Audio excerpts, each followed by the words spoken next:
Alors, bonjour à tous, j'espère que tout le monde va bien. Je continue le traité de l'oraison et de la méditation de Saint-Pierre d'Alcantara. On a fini le chapitre 4 et sur la méditation. Maintenant, on va parler du chapitre 5 avec les parties, comment on fait ces méditations. Donc, on va parler de 6 parties dont peut se former l'exercice de l'oraison. Donc, commençons avec un signe de croix. Donc, du Père, du Fils et du Saint-Esprit. Amen.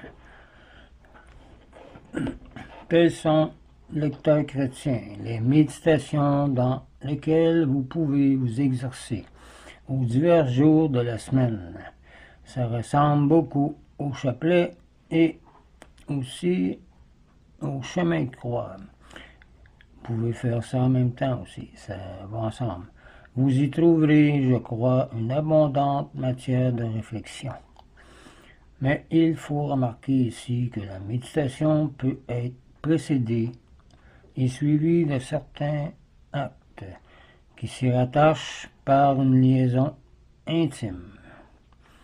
Et d'abord, avant d'entrer dans cette méditation, il est nécessaire de préparer le cœur à ce saint exercice. C'est comme qui accorde un instrument avant que d'en jouer. C'est normal. Après la préparation vient la lecture du sujet ou du mystère qu'on doit méditer et ou qu'on veut méditer en ce jour.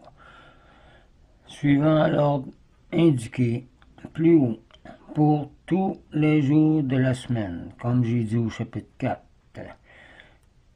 Cette lecture, sans aucun doute, est nécessaire dans les commencements de la vie chrétienne, jusqu'à ce que l'homme ou la femme sache ce qu'il doit méditer pour avancer de plus en plus dans la vertu et l'union à Dieu. Le sujet ainsi présent à l'esprit, la méditation commence. Après la méditation peut suivre une dévote action de grâce à Dieu pour ses bienfaits, et une offrande de toute notre vie et de celle de Jésus-Christ, notre Sauveur et Maître, et notre Dieu, que nous lui présentons en retour de ses bienfaits. Le dernier acte, c'est la demande, qui a proprement parlé est la prière, dans laquelle nous demandons tout ce qui nous convient, tant pour notre salut, pour notre corps, que pour celui du prochain et de toute l'Église et l'humanité. Ces actes qui peuvent précéder et suivre la méditation indépendamment des autres avantages ont celui de fournir à la personne une matière abondante de réflexion. Dans ce banquet spirituel, comme sainte Thérèse l'appelait, il a devant lui tous ces mets divers.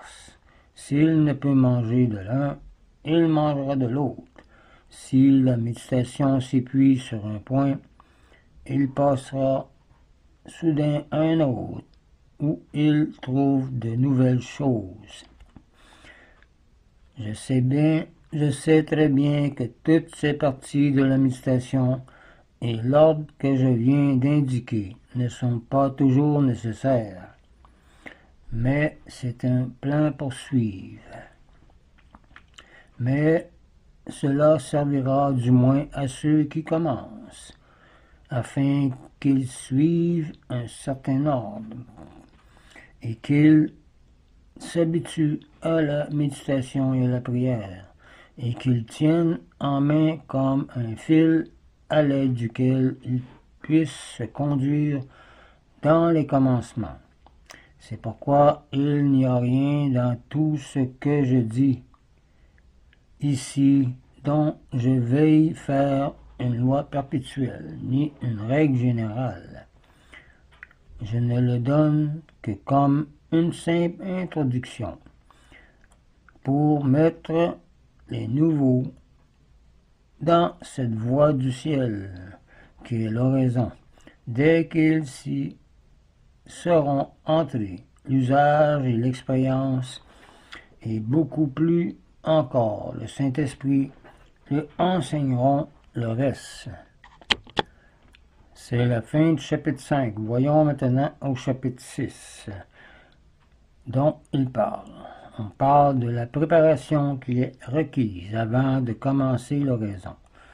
Il sera très utile que nous traitions maintenant en particulier de chacune des choses dont nous venons de parler et que nous commencions par la préparation qui est la première chose à faire. Étant dans l'endroit où vous devez prier et vous tenant à genoux ou debout, ou les bras en croix comme vous voulez, ou prosterné ou assis, si vous ne pouvez vous tenir autrement, vous commencerez d'abord par faire le signe de la croix. Cela fait, vous recueillerez votre imagination, vous la séparerez de toutes les choses de cette vie, et vous élèverez votre esprit en haut, vers le Seigneur, considérant que notre Seigneur regarde ce que vous allez faire et tout ce que vous faites, et vous vous tiendrez là avec autant d'attention, de respect, que si vous le voyez réellement, présent devant vos yeux, un peu comme les apôtres ont vu vraiment. Mais nous, c'est par la foi. Puis, si c'est l'oraison du matin, vous ferez un acte de contrition de tous vos péchés et vous direz le Confitor. Si c'est celle du soir, vous examinerez votre conscience sur tout ce que vous aurez pensé, dit, fait, entendu en ce jour. Examinez tout, sur l'oubli où vous avez été de notre Seigneur aussi, et vous repentant des fautes de ce jour, comme de toutes celles de la vie passée, vous humiliant devant la divine majesté, en présence de qui vous êtes, vous direz ces paroles du Saint Patriarche. Je parlerai à mon Seigneur, quoique je ne sois que poussière et que cendre. Vous irez ensuite avec le psalmiste, où je vous donnerai la description du verset dans la description. Je lève mes yeux vers vous, ô vous qui habitez dans les cieux. Comme les yeux des serviteurs sont attentifs à tous les gestes de leur maître, comme les yeux d'une servante sont fixés sur tous les signes que fait sa maîtresse, ainsi nos yeux se portent sans cesse vers le Seigneur, notre Dieu, en attendant qu'il ait compassion de nous tous. Ayez pitié de nous, Seigneur, ayez pitié de nous, car nous sommes couverts de confusion. Oui, notre âme en est remplie. Nous sommes l'opprobre des riches et l'objet du mépris des orgueilleux, souvent. Gloire soit au Père, au Fils et au Saint-Esprit, comme dans le principe, maintenant et toujours, et dans les siècles des siècles, ainsi soit-il. Pour aller voir le psaume 122 ou 123.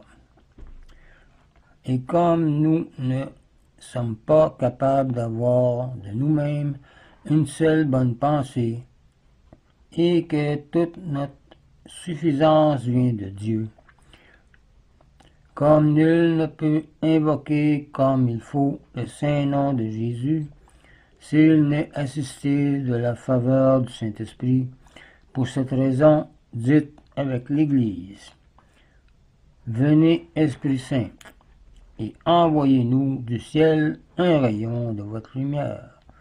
Venez Père des pauvres, venez distributeur des dons, venez lumière des cœurs, venez doux consolateur, venez hôte divin de nos âmes, venez, vous qui seuls êtes leur suave rafraîchissement et qui donnez une paix durable. Vous êtes notre repos dans le travail, notre rafraîchissement dans les ardeurs du jour, notre consolation dans les pleurs. Ô lumière infiniment heureuse, remplissez le fond du cœur de vos fidèles. Envoyez-nous votre esprit et nos cœurs seront comme créés de nouveau. Et vous renouvelez la face de la terre. Faisons l'oraison maintenant. Ô Dieu, qui avez instruit vos fidèles en remplissant leur cœur de lumière du Saint-Esprit et de vos dons, faites que cet esprit nous fasse aimer et goûter la justice et la sainteté, et qu'il soit toujours et qu'il soit toujours lui-même notre consolation et notre joie, comme qui est dit dans Philippiens 4, versets 1 à 9. Par Jésus-Christ notre Seigneur, qui vit et règne dans tous les siècles des siècles, ainsi soit-il. Amen.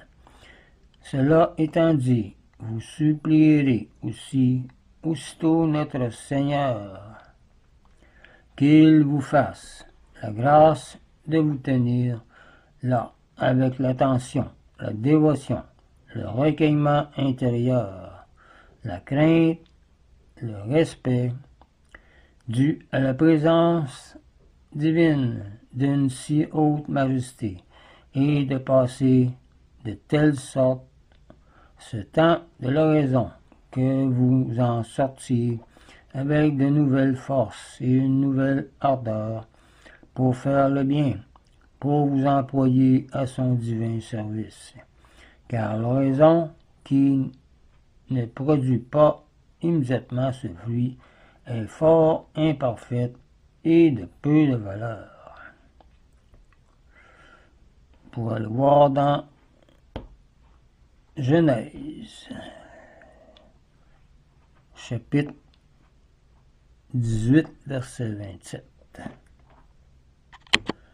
Ce serait tout pour le chapitre 6 la prochaine fois et pour cette vidéo. La prochaine fois, on commencera le chapitre 7. On parlera de l'importance de la lecture avant. Donc, je vous laisse là-dessus. Je vous dis au revoir et union prière.